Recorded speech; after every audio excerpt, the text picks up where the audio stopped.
is about telling our story. And I think it's sort of eye-opening when you hear some of the comments from Innovation Experience, is people to sort of say, VA's really doing that? And what better way than to show them? Coming here reminds me of who my family is, renews me, reinvigorates me, and gives me that energy I need to go back and fight the hard fight of innovation. It's just really thought-provoking, and there's just a lot of things I think we're learning that we can help, diffuse to our own networks. The Innovation Experience is a gathering of incredibly brilliant, incredibly resilient, and incredibly passionate VA employees, along with their academic and industry partners that are designing solutions in real time to change and save veterans' lives.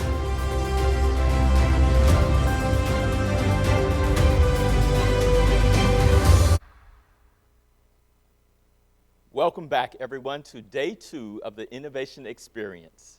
I've recovered from my near-death shark attack, so I hope you all are rested and ready to go again, because today's agenda is just as packed as yesterday.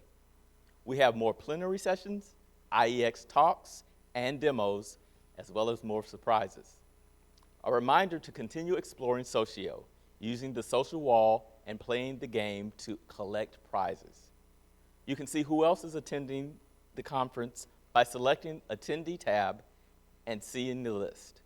Additional information about the iEX speakers can be found by clicking the Speakers tab on the Socio navigation bar.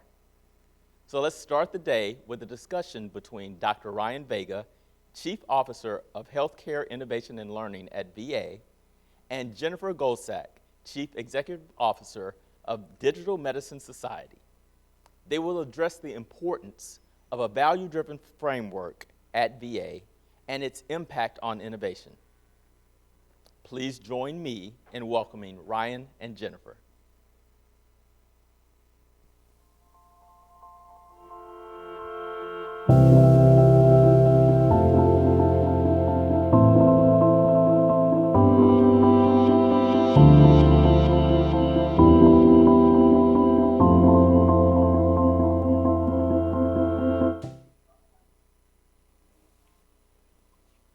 Well, good afternoon and good morning, everyone. And Jen, it's great to see you. Just for this occasion, I got a new background on my Zoom, so I hope you like it. I love it. I didn't get the same background, but maybe next time. Well, look, it's a pleasure to be with you today. One of the things we've heard over the past 24 hours is a lot about the impact and the mission of why we innovate in the VA. And coming off of the conversation we had Monday, both from industry as well as our other sister federal agencies, it's this idea that in order for us to truly deliver the type of care we want, the health systems must move further upstream. And what that means and what that looks like is a departure from the norm. And it also means in how we evaluate and think about healthcare innovation has to change. I always go back to the mission of the VA, to care for, not to provide healthcare, but to care for, meaning that it's not just good enough to treat the diabetic. We have to do more in preventing the diabetic, which means we need to meet veterans where they are. We need to meet them in their homes. We need to move beyond the traditional health systems. Now, I know you've been involved in discussions and work over the past year, really rethinking about what this means conceptually from a framework standpoint. Ryan, it's been an absolute pleasure to be involved with you and the team at VA and sort of rethinking how we evaluate sort of what good looks like in healthcare innovation, using the VA as a sort of powerful, not just test bed, but home to sort of drive this reimagination of what good healthcare looks like. So fundamentally, can we think about good healthcare being how good are we at keeping people out of the hospital, about keeping them healthy, about doing that prevention that you speak about. And then when it is time to intervene, we think about doing it on their terms. And so, Ryan, part of the work that we've been sort of privileged to do with you and your team has been a sort of really systematic look at how we've sort of evaluated healthcare innovation previously. So as you're well aware, we went through over 30 years of publications on sort of, evaluation frameworks. And it really is apparent that we've become sort of fixated on dollar returns when it comes to ROI. And so, for us, we wanted to do better than that. You and your team sort of inspired us to do better than that. So in addition to all of the work we did sort of in the literature, we also did a variety of different interviews with over 30 leading experts, both from within VA and across industry, to say, what does good look like in healthcare? If we fundamentally want to reimagine what care looks like for veterans, and if VA wants to demonstrate global best practice that everyone sort of emulates when it comes to evaluating sort of innovation in healthcare, what should we be paying attention to? And so, Ryan, the framework that we've put together, and it's been, as I said, and it's worth repeating, it's been an absolute privilege to sort of collaborate with your team on this. We look at 4 vectors or 4 sort of levers, for want of a better expression, that we should be thinking about as we evaluate what good looks like in healthcare innovation. We want to think about improving access. We want to think about improving efficiency.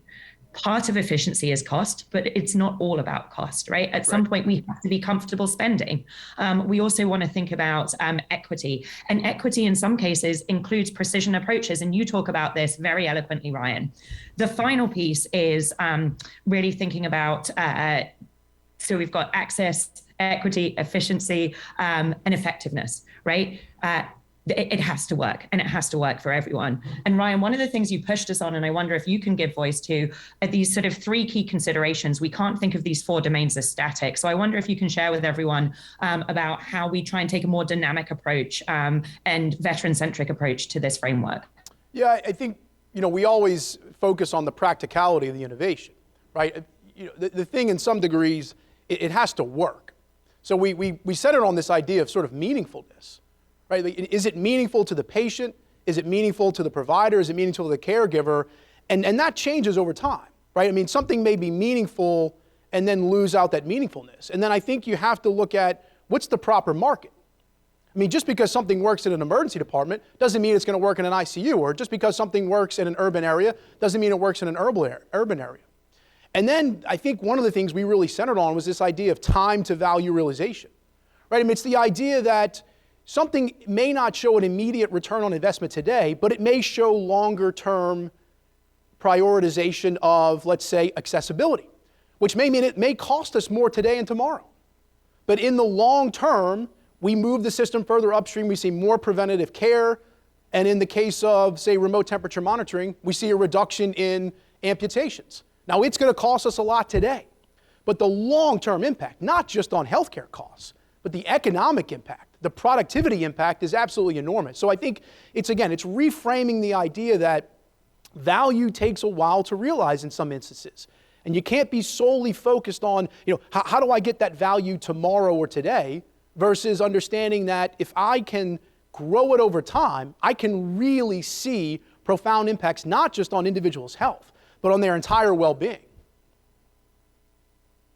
100%. And, that's one of the things, and we can look at some of the examples of the innovation that you've sort of driven at VA, and Pride is one of the examples that I think is so powerful. Right. So immediately we're making this investment in a LGBTQ community, making them feel safe and welcome in the VA. And by building that trust and making that investment today, then we start to see better engagement with the healthcare system. And what we do then is we start to see the return, not immediately necessarily on sort of healthcare, but over time, right? Because we're able to sort of reach out to them. We're able to do the necessary sort of prevention work. We're able to do the sort of the periodic check-ins. They are part of the system. They trust the system. They don't wait until they're at a sort of catastrophic moment in their health before they seek help. So I think that the thinking about the dimension of time and how value manifests and changes and returns increasingly over time is important. Ryan, I also think the example of 3D printing when we think about suitability for scale is a really powerful example. Do you want to give a voice to that sort of briefly and talk about how it wasn't appropriate to make every single VA medical center a 3D sort of facility? And that was a really, I think, critical decision on your part. Well, I think what you do is you take a step back and you realize, what problem are we trying to solve? And in the instance of 3D printing, and I'm perhaps biased, but I look at it as probably the best thing we have today in terms of truly personalizing care. I mean, the idea that I can manufacture at the point of care a personalized health solution for that individual, right? It's not what small, medium, or large orthotic do you want? It's let me produce the one that's directly for you. But then you add in layers of regulation and the complexity and the cost, and you say, well, we can't do this everywhere. But how do we make it accessible to everyone? So there's an idea that you can leverage the technology, and then, hey, guess what? I can put things in the mail, right? So I think, again, this goes back to the practicality of something. Is it practical to have something everywhere, or can we just continue to sort of deliver the services at the points of care where it makes sense, and then create a distributed network around it? And then, so yes, that obviously lowers cost. It obviously lowers sort of the regulatory burden, but you're doing something that is practically just makes sense, right? Not everybody should have these capabilities, but then we figure out how to make it accessible to everyone. And that's where I think you really get into the cost dynamic, right? That's where you get into making real determinations around ROI and cost. That's where I think the economics comes into it. It's not whether we should or shouldn't do it. It's how do we do this at scale, yet limit our ability to sort of be vulnerable or at risk while still making the technology or the solution accessible to all veterans.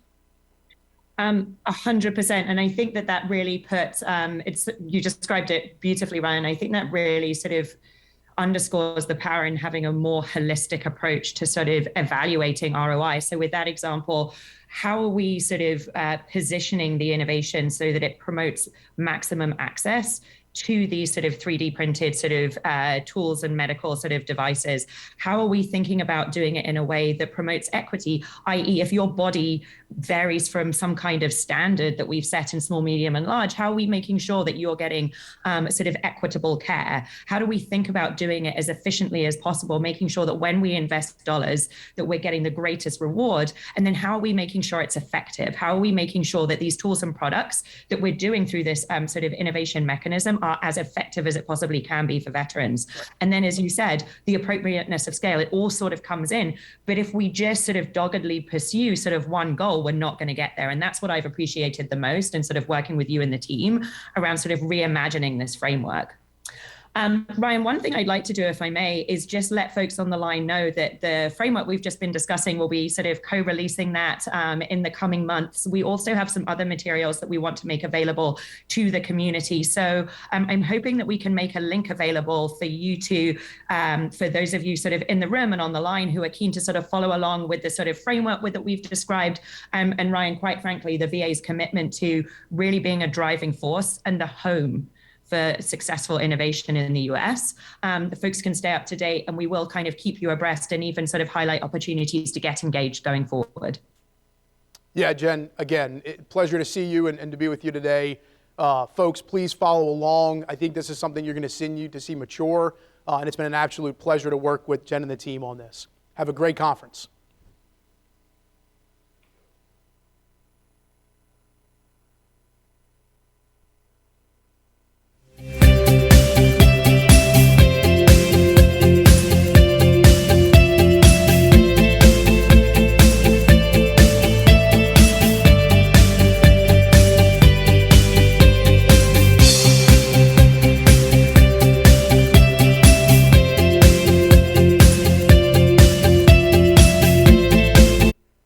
What a great discussion. Thank you, Ryan and Jennifer. Today's keynote is delivered by Dr. Taryn Marie, founder of the Resilience Leadership Institute. She's a writer, podcast host, corporate executive at a global Fortune 50 company, and expert on resilience and leadership. She is an executive coach who trains individuals and organizations to engage in the 5 practices of particularly resilient people and practice those 5 behaviors to develop greater resilience and create a scaffolding of sorts that supports people in leadership and life when they inevitably face challenge, change, and complexity.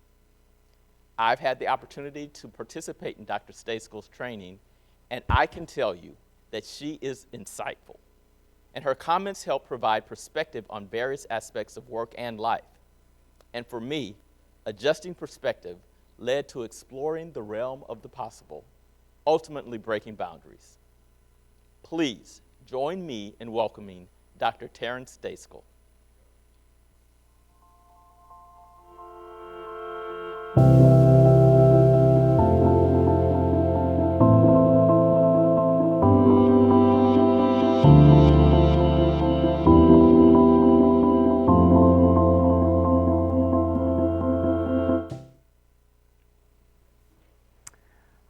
a wonderful day to be with you all here on day 2. I'm so excited to be talking about the not so surprising link between resilience, innovation, and creativity. What I want you to know during the next 30 minutes that we're going to be together is that, unfortunately, I'm not going to teach you to be resilient. I'm also not going to teach you to be innovative or creative. And here's why. If you logged in this afternoon or this morning, depending on where you are in the world, you've already been resilient, and you've already demonstrated innovation over the course of the last 18 months, and probably over the course of the many years of your life. One of the things that I did during the pandemic to be resilient and innovative is when I had my 5-year-old and my 7-year-old at home doing homeschool next to me while I did Zoom calls, I decided to start referring to them as my colleagues. That felt a little more normal, right? So I would say things like, I made my colleagues grilled cheese sandwiches for lunch, or my colleagues are working on addition and subtraction right now. Well, one day, my 2 sons, who are very good friends, started to get into an argument. I was on a Zoom call with a very important client. And so as the argument escalated, I pressed the little microphone button to mute out what was going on. But one of my sons dropped his computer on the floor, and the other one hit my younger son across the face. And from the expression on my face on Zoom that looked something like horrified, my client stopped talking and said, "What happened?" And I put the volume button back on and I said, "One of my colleagues just slapped the other one across the face. Please excuse me." So we've all been resilient and innovative on our journey in this lifetime, and certainly within the last 18 months. What we get to do today is we get to go on a journey. And for those of you that have spent time with me, you know that I like to go on a journey. I like to go on the longest journey that any human can take, which is the 18 inches from our head down into our heart. You see, this is the longest journey that any human can take, the 18 inches from our head to our heart, because so often we're stuck in our analytical mind. We're worrying, we're obsessing, we're doing a chess match in our head. And very often, we are not in the present moment. You know you're not in the present moment because if you're feeling guilty or regretful, you're living in the past. And if you're worried or anxious, you're living in the future. But so often, we don't have the opportunity to really get into our heart and live in the now, to live in the present. So come on this journey with me of innovation and resilience. Perhaps some of you have heard of Keith Jarrett and the Cologne concert that took place nearly 50 years ago. If you haven't heard Keith's music, we'll play a little bit for you just now.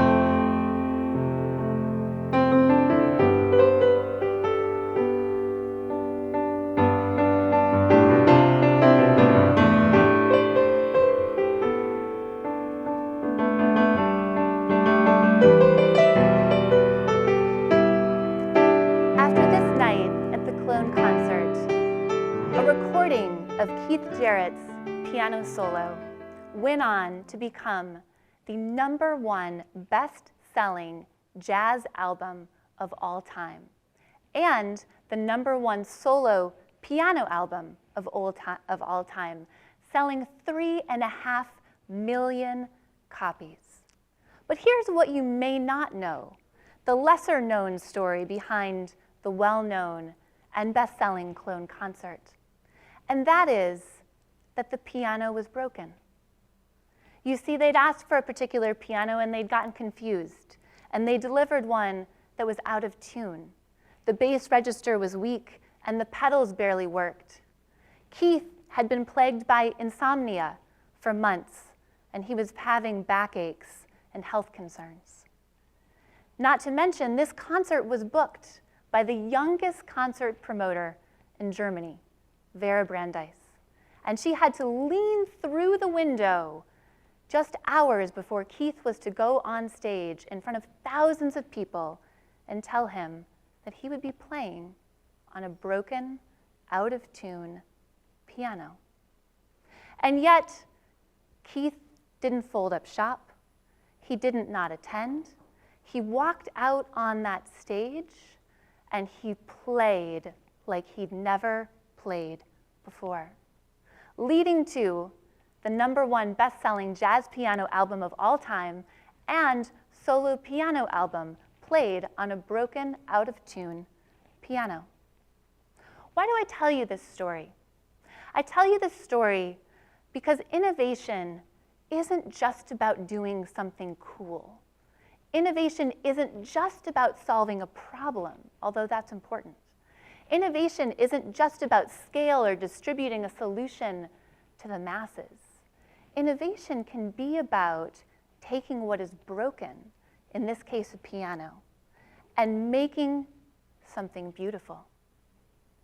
And that, of course, requires resilience. Now, why do we face challenge? Many of us think that if we live a good life, if we donate to charity, if we think intelligently about our path, if we try to anticipate disruptions, that we won't have to face challenge. But challenge is inevitable. Challenge for us is like being on the potter's wheel and always being formed a little bit differently. So often we say, we don't want more challenge. When I was growing up and I would encounter some kind of challenge, change, or complexity, my dad would say, that's building character. I was known to go running down the hallway and slam my door as I did as a teenager and say, I've got enough character. But challenge allows us to be formed as humans. Challenge, rather than being the period at the end of the sentence, is the comma in the middle of the sentence that invites us, that asks us, do we want to go on? How much do we want something? How much do we want to make a change or a solution or a difference? Now for me, when I began studying resilience and innovation, it was almost 2 decades ago. And in fact, it was in a medical center not too far from here, down in Richmond, Virginia. You see, I was working with people that had had neurological injuries, brain injuries and spinal cord injuries. And as I looked at the person sitting in front of me as a young fellow, and I looked at their chart for the injury that they'd had months or even years before, I noticed something that was exciting and troubling. Often, the prognosis on the chart was very different than the person sitting in front of me. People were doing better than we thought, or perhaps worse than we thought, but very often we were wrong. And I thought we needed to give people more accurate health information at the time of injury. And I thought we could learn something from the people who did better than we thought and the people who weren't doing as well as we thought. So we engaged in a center study, looking at all of the data to understand what might be the hidden factors that might amplify or detract from a patient's resilience. Now, I know we're going to have a panel here talking about transportation and innovation. And I'll tell you that this is incredibly important because what we found in that data set, the difference, statistically speaking, between living independently and living in an assisted care setting was not gender or race or ethnicity or socioeconomic status or age. We found that the people that did the best after experiencing an injury were the ones that had access to reliable transportation. And as I moved into the corporate world, I thought to myself, we're not all going to have brain injuries or spinal cord injuries, but we all will face some amount of challenge, change, and complexity. And in those moments, what will our version of reliable transportation be? Now, nearly 2 decades later, having studied both resilience and innovation, we have a definition for both. The definition for resilience is the ability to address challenge, change, and complexity in a manner that allows us to be enhanced by the experience, not diminished. That definition, what's on the page, is as important as what isn't, because there are myths in resilience that we do things like bounce back. When we know that we never go back, we don't go back to normal. In fact, we're fundamentally and forever changed by every experience that we have. And so we go forward, we bounce forward. What we also know is the definition of innovation. It's the process of harnessing resilience in order to make an idea come alive, to create something meaningful, often from nothing or where nothing existed before. What are the 3 myths of innovation that I see in my travels amongst our top Fortune 500 companies across the United States and across health centers and clinics that are very similar to yours? The first myth is this: size matters, but not in the way that you think. You see, there's a belief by more well-established companies that startups are more nimble, that they can turn the ship more quickly. But in fact, what the research and the data tells us is that it's larger, more established organizations like yours that have the opportunity to be more resilient and more innovative. Why? You have structure, you have resources, you have a balanced risk profile, and you have an array of talented individuals working within the context of your organization. The second myth of innovation is that we need more structure, not less. So often when we think about innovation, we think about throwing a bunch of spaghetti against the wall and seeing what sticks, or having an ideation session. Those things are great, just don't eat the spaghetti. But what you need is more structure, not less. And so I've had the opportunity within the organizations that I work in to introduce just this structure through a way of thinking and assessing our strengths as it pertains to innovation called the Foresight Assessment. What this does is it gives us 4 distinct quadrants in which innovation occurs, where we get to clarify challenge, generate new ideas, develop solutions, and implement action. What this does is it allows us to appreciate where we are on the continuum of innovation, what strengths we bring to the table, and what our next actions are in terms of how we best work together. The third myth of innovation is that it's about ego. Innovation is never about us. So we get to let go of the ego. You see, it's all about the veterans. It's all about the people that you serve each and every day, and I know that you know that. With regard to innovation, our desire to serve must be greater than our desire to be seen. Now, when we think about the 5 resilient practices that allow us to harness innovation, the most key areas that companies grow and flourish and thrive, they are these. The first one is that perfection is the antithesis of innovation. So often we think we've got to get that prototype, that minimum viable product just right, just so. And the R&D phase goes from 6 months to 6 years. What I found when I was working at Nike is that Bill Bowerman, the track coach for many of the founders of Nike, He would fiddle around in his kitchen doing things with the shoes, and then he'd put them on the runners and he'd say, go run around the track and try them. Bill was known to have a waffle maker in his kitchen where he would create the treads out of silicone and various materials.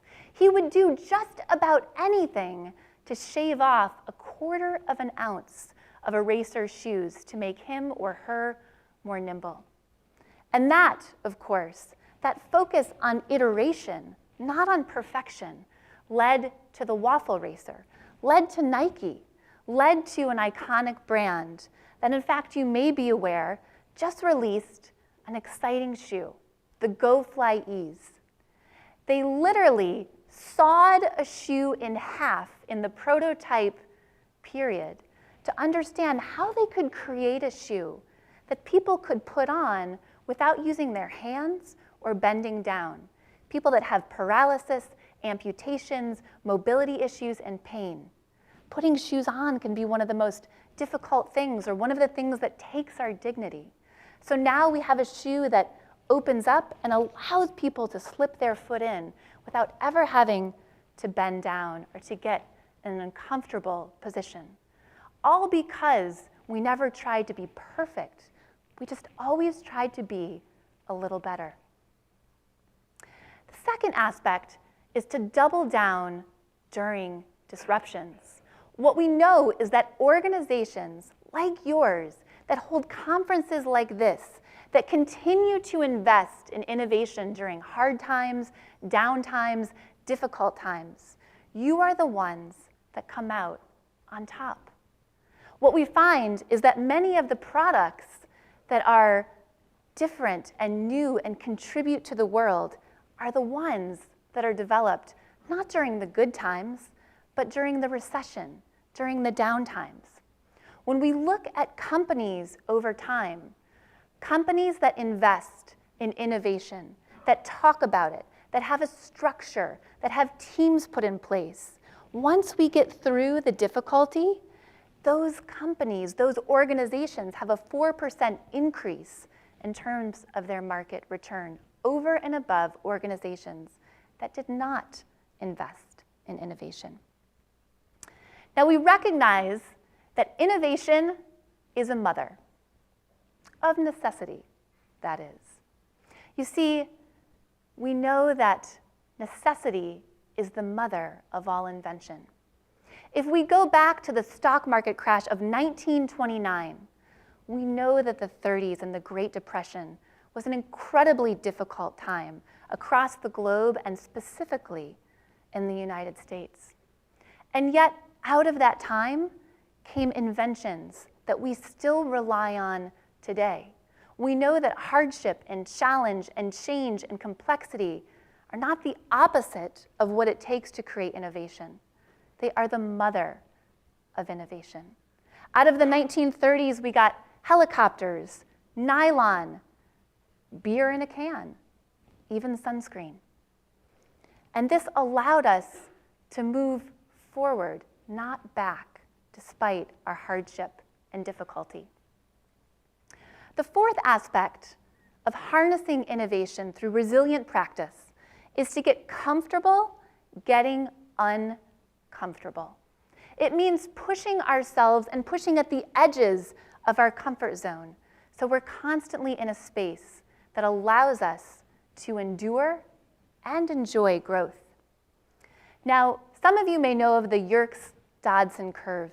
This is an oldie but a goodie developed in 1908, over 100 years ago. And what the Yerkes-Dodson curve tells us is that performance and stress have an important relationship.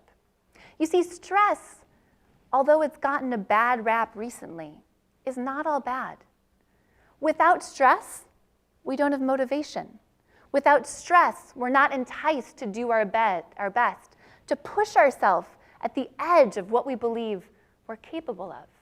We might be like this person on the curve, taking a little nap. Nothing wrong with naps, of course. Now, in the middle of the curve, we have our optimal production, where stress and performance, well, this is a unique cocktail for each person, are balanced in a way that allows us to perform and be motivated maximally. And what happens if we get too far over on that curve? We become unproductive. We become overburdened. We become exhausted. What I can tell you is the work that I do around resilience, aside from teaching individuals, teams, and companies how to enhance their resilience, the two areas that people are most interested in are innovation and now burnout, exhaustion, loneliness, and fatigue. And what we find is that these things go together. When we're exhausted, burned out, and lonely, the stress is too high. We can't be maximally productive. And when we don't have enough of a push, enough of a jolt to get out of our comfort zone, we don't get to stand on the precipice of those new inventions and opportunities.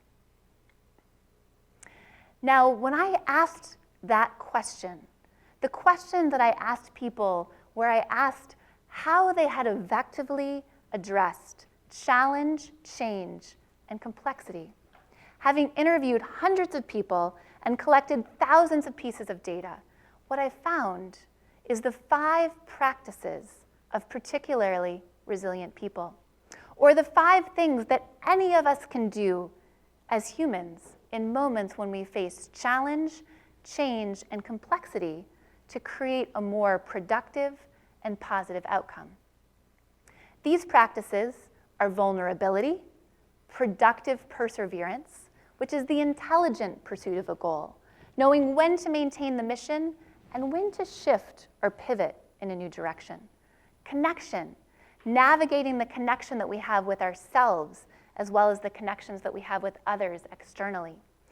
Gratiosity, the combination of both gratitude and generosity, being able to look on a circumstance that we wouldn't have chosen, perhaps after some time, and to be able to feel a sense of gratitude. And also generosity, to be able to share these experiences of challenge, change, and complexity generously in such a way that others can learn vicariously through our experiences. And last but not least, possibility, being able to accurately assess both risk and opportunity. I want to tell you a little bit about vulnerability today, because oftentimes vulnerability is the area where we get to push at the edges of our comfort zone. Like resilience and innovation, I didn't feel that vulnerability was well defined. What I found is that vulnerability in the context of promoting greater resilience and innovation is the ability to holistically integrate our internal selves with the external self that we show to the world, to allow our internal thoughts, feelings, and experiences to be shown to the greatest extent possible externally. For those of you that are in psychology, you might think of the term congruence, how aligned our internal self is with our external self. Now, this is a lifelong process, but it's important. It's important in leadership, and it's important in innovation.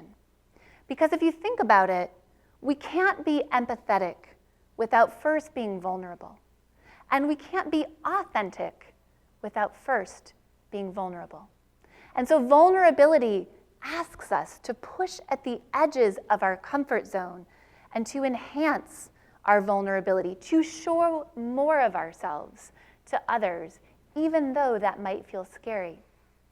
Now, if we know vulnerability is good for us, if we watched Brené Brown's TED Talk, why aren't we all walking 10,000 steps, eating our vegetables, and running around living fabulously vulnerable lives? That's a great question. And the answer is because of something I've uncovered called the vulnerability bias. What the vulnerability bias tells us is that even though we think more of other people for sharing their resilient story, we imagine that if we share our own resilient story, people will think less of us. You see, we all walk around with an imaginary slip of paper. And on that imaginary slip of paper are the imaginary words that read, "People would think I was crazy if they knew." And that's how you know you have a resilient story. Because each one of us can put at least one thing in that blank. And then we curl up that imaginary piece of paper and we put it in our pocket and we decide that we're never going to tell anyone those stories. But in fact, what we uncover when we think about resilience as it pertains to innovation is that more vulnerability creates innovation, not less. We have the opportunity to overcome in our minds the vulnerability bias, the faulty fear that says, if I tell people my resilient story, even though I think more of other people, oddly, weirdly, people will think less of me. My currency will go down in their mind. We worry that if people truly see us, truly know us, the 3 L's will occur. We won't be liked, we won't be loved, and people might leave us. And this fear, this vulnerability bias, is enough to keep us locked in our vulnerability cage. Yet, when we're able to get free of the vulnerability bias, we find tremendous impact for individuals, teams, and organizations. You see, far from weakness, vulnerability is a hallmark of high-performing teams. And what I like to say is it creates the 3 T's: greater trust, greater transparency, and greater traction on collective deliverables. Google did a study not too long ago, and what they found was the teams that were the most vulnerable with one another, the ones who allowed themselves to be seen and demonstrated empathy and deep care, were also the most high-performing teams in the company.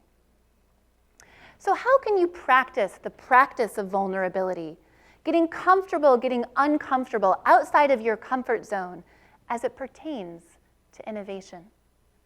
Learn to say, I don't know. Learn to say, I'm worried or scared.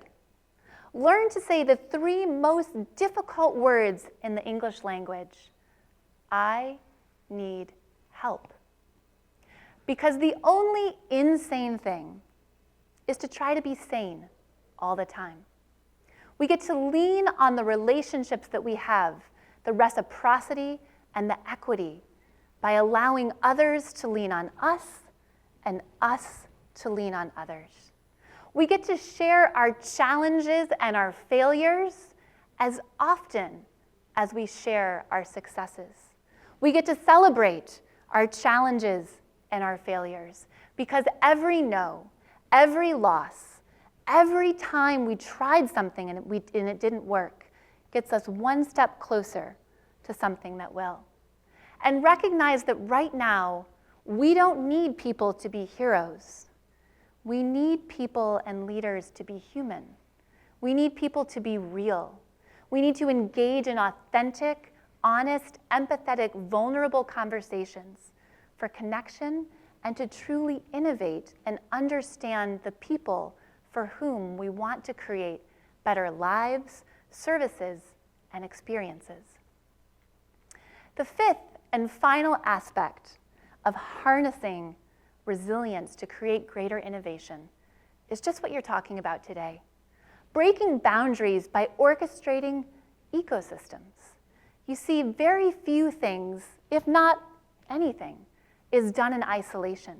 It's about bringing people together cross-functionally to solve big, hairy, audacious goals and intractable problems. One of the great examples I love is the conic.